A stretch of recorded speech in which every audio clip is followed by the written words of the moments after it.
All right, let's talk about something you've definitely seen, probably even bought, thinking you are making a super healthy choice: multigrain flour.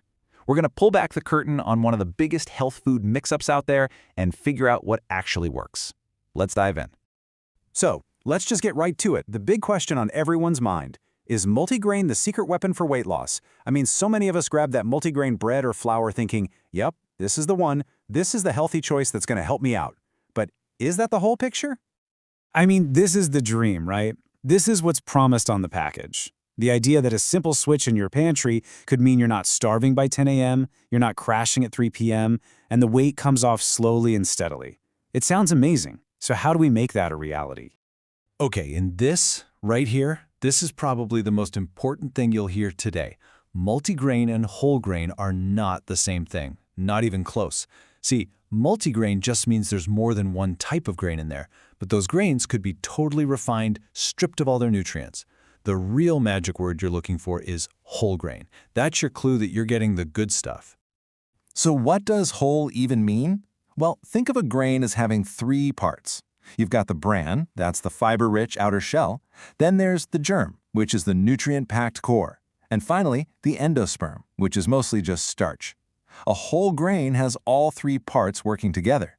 Most refined flours, they get rid of the bran and the germ, leaving you with just the starch. So now, let's get into the cool part. What actually happens inside your body when you switch to real whole grains? This is where all that science stuff turns into real-life benefits you can actually feel.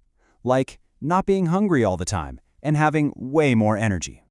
When you put them side by side, it's not even a fair fight. Look at this. Whole grain flour just crushes refined flour in fiber, protein, and all those important micronutrients.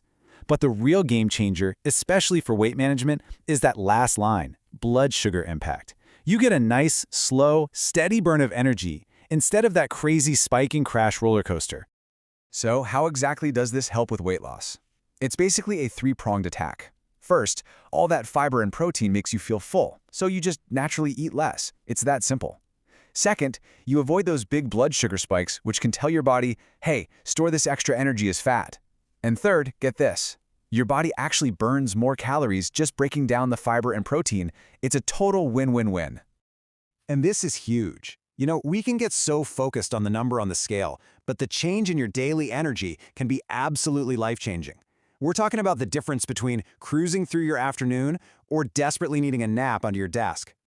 This awesome, steady energy comes from a few key things. The whole grains are like slow-release fuel for your body. Plus, they're packed with B vitamins and iron, which your body literally needs to create energy. And over time, your body just gets better at managing blood sugar, keeping you stable and energized all day long. So, what are we aiming for here? The research suggests that the sweet spot is around 3 to 5 servings of whole grains a day. And a serving is probably less than you think. It could be just one slice of whole grain bread or a small whole grain roti. Hitting that number consistently is where you start to see those big metabolic benefits. Okay, we get the why. Now let's switch gears to the how. This is your battle plan for the grocery store. It's all about turning this knowledge into action so you can actually get the results you want. This is the million-dollar question, isn't it? You're standing in that aisle, looking at a wall of different bags and boxes, all screaming healthy at you. How do you cut through all that marketing noise and find the stuff that actually works? Here it is, your super simple cheat sheet. Rule number 1, and this is non-negotiable.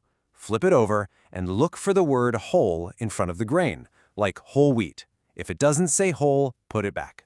Then do a quick check of the fiber. It should be way higher than regular flour. And of course, watch out for sneaky added sugars.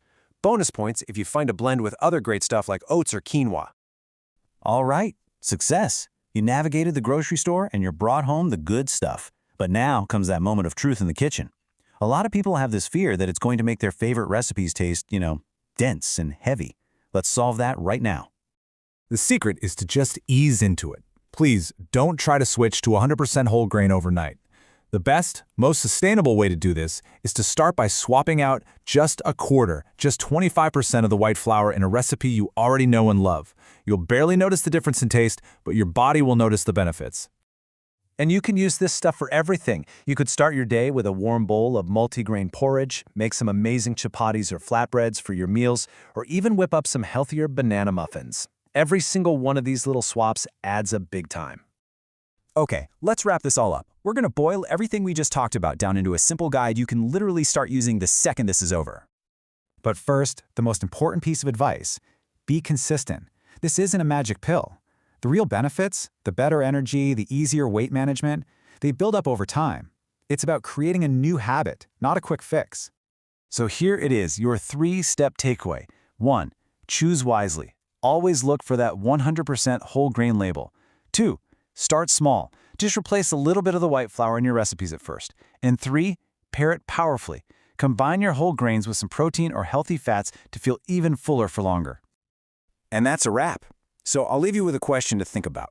What's just one simple food swap you can commit to making this week? It doesn't have to be huge. Just pick one thing, because that first small step is always the most important one.